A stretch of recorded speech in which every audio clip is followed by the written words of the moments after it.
Hey, Wabash Valley, just reaching out to you this afternoon, wanting to check in, let you know you're being prayed for. We're thinking about you.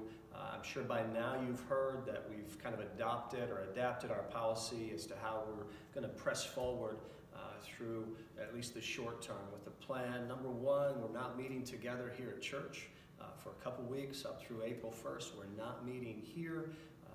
And just trying to be praying for each other and encouraging each other. We will be posting some videos, some short devotions and messages for you to enjoy and play at your leisure. I hope you'll be able to check into that. Watch Facebook, watch for our email newsletter that'll go out. There will be links for those videos. Another part of our plan right now is to provide prayer counselors here at the building.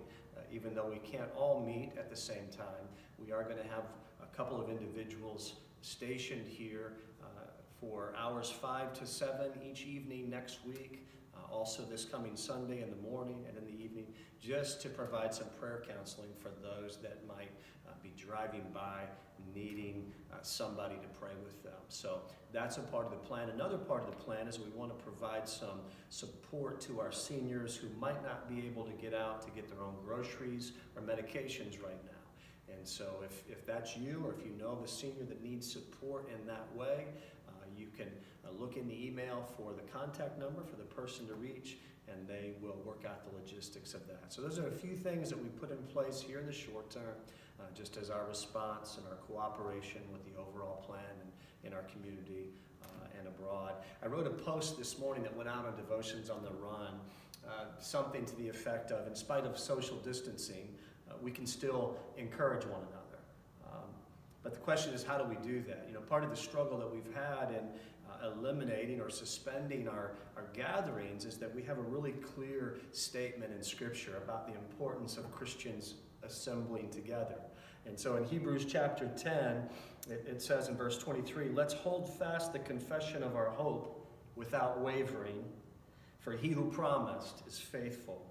And let us consider how to stir up one another to love and good works." And verse 25 says this, "Not neglecting to meet together, as is the habit of some, but encouraging one another, and all the more as you see the day drawing near." You know, God's plan for us as a church is that we're regularly getting together. One of the things that happens when we do that is that it encourages us. You get encouragement from my presence and vice versa.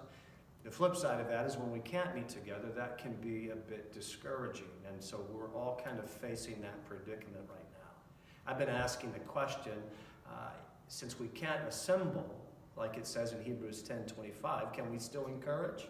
And I would say we certainly can. We're just going to have to be creative in how we go about that. Maybe using social media, texting, phone calls, that sort of thing. But as soon as you're done listening to this video, could I ask you to think about two things? Number one, who could you be praying for right now?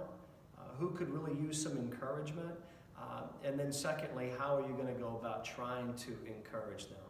Communicate to them that you care about them, you're praying for them. Can we do that, church? Just because we can't meet for the foreseeable future, that does not mean that we cannot encourage each other. And so this video is all about me, your pastor, trying to give you some encouragement. Remember what the Word says. He is faithful. We're trusting Him to see us through this. And hey, we're praying for you, thinking about you every day. God bless.